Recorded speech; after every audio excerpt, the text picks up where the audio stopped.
Matthew chapter 14.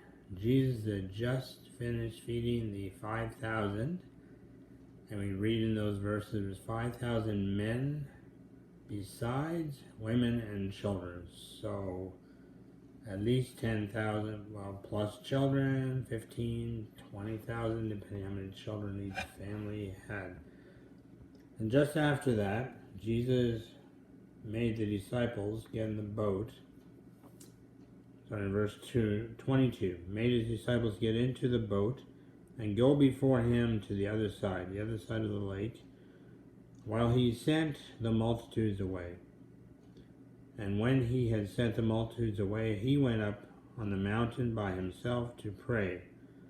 Now when evening came, he was alone there. But the boat was now in the middle of the sea, tossed by the waves, for the wind was contrary. Now in the fourth watch of the night, now that is between 3 and 6 a.m., they divided time into watches, into 4 3-hour watches. So the day started at 6. Started at 6. So fourth watch. The fourth watch, 3-hour segment. So the fourth watch of the night. So 6 in the evening, 6 p.m. to 6 in the morning. 12 hours and 3-hour segments for each watch. So between 3 and 6 in the morning, Jesus went to them walking on the sea.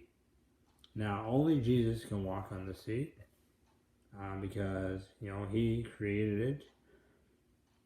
And when the disciples saw him walking on the sea, they were terrified, saying, "It is a ghost," and they cried out for fear.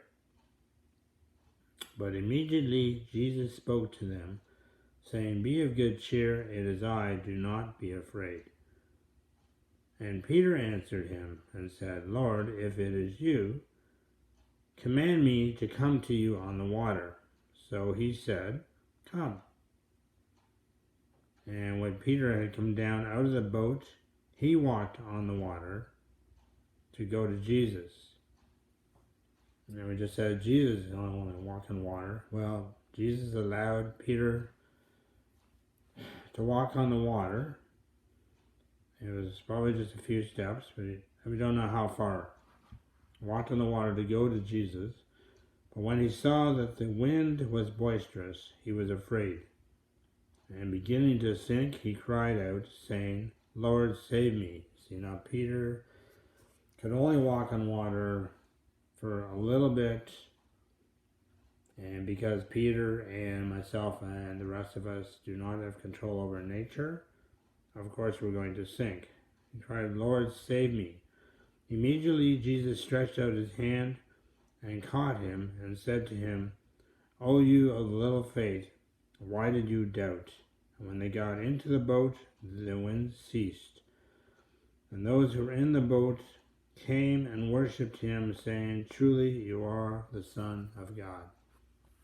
Parallel passage in Mark chapter 6, around 30, verse 35. Let me just find that. We're talking about, sorry, I can't find it right now. Mark chapter 6. When Mark is writing his account of what happened, he does not mention anything about Peter. Not that Peter wasn't there, it was the same account, it's just from a different perspective. In walking on water, I said in my short, you need water. Obviously, you need a boat, but notice the wind did not cease until they were back in the boat. And wonder what Peter would have done if Jesus had said, "Okay, come, swim to me." I'm not sure. It wouldn't have had the same effect, but yeah, and Jesus is near. He took Peter's hand and then rebuked him for his lack of faith. So you may think, you have faith, and Jesus saying, "No, your faith isn't big enough. Your faith needs to grow." So just reading there from Matthew chapter 14. And take care for now. I'll talk to you later.